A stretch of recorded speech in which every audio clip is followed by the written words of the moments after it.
Let's start our tour of Waterloo Street. For the ease of identification, arts and culture sites are indicated with a blue marker, and heritage, in this case religious sites, are indicated with an orange marker on the map. Our first stop in Waterloo Street brings us to Sri Krishnan Temple. Our observations here noted that there were a mix of Chinese and Indians praying at the Hindu religious site.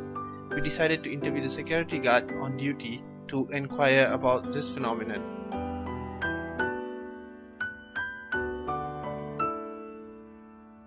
அப்பா சின்ன பையலா இருக்கும்போது சொன்னாரு அது பெண்மேசம் போட்டு வெளியூர் போறேன்னு சொன்னா சரி தொலைக்கு தானே போன் அனுப்பிட்டாங்க போன் அனுப்பினோன்னா அது போய் சைனா செங்கை எல்லாம் குடியேறிச்சான் அதான் எனக்கு தெரியும்பா அது பிறகு எல்லாம் இங்கே சில சொன்னாங்க உங்க சாமி தான் அதுன்னு சொன்னாங்க கூட உங்க சாமி தான் அங்கே இருக்க லட்சுமி அது பேர் லட்சுமின்றாங்க பொன்னின்றாங்க அது பேர் அதான் இப்போ எல்லாம் வச்சு கும்பிட்றாங்க அதுதான் கும்பிட்டு போகிறாங்க அஞ்சு விட்டா நம்மளும் கும்பிடுவோம். Our second stop was the Kwan Im Temple, which is a stone's throw away from Sri Krishnan Temple. We could see a steady flow of crowd from one temple to the other. And just as what the security guard had mentioned, there were Indians praying at the site too. An interesting sight to watch in multiracial Singapore.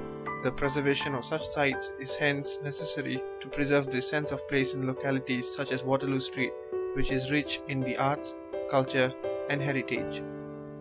Our third stop was the Stamford Arts Centre, which is an arts housing project by the National Arts Council.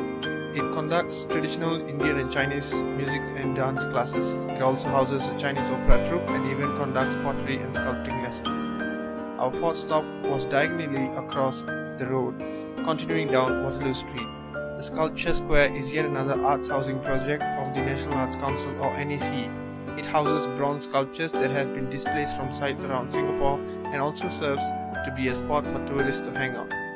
Almost no locals were spotted there.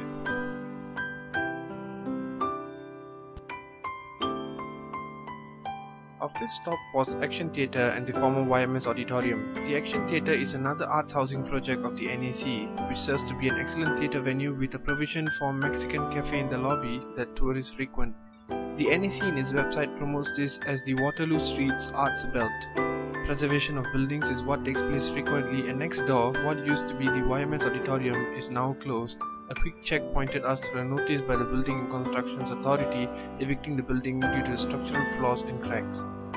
The sixth stop was Dance Ensemble of Singapore, another housing project under the NAC.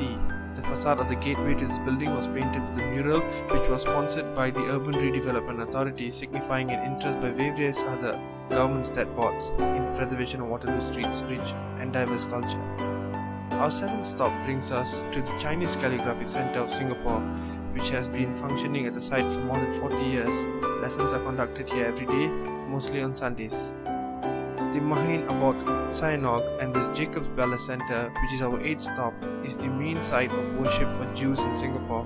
It is carefully guarded and admittance is restricted to Jews only.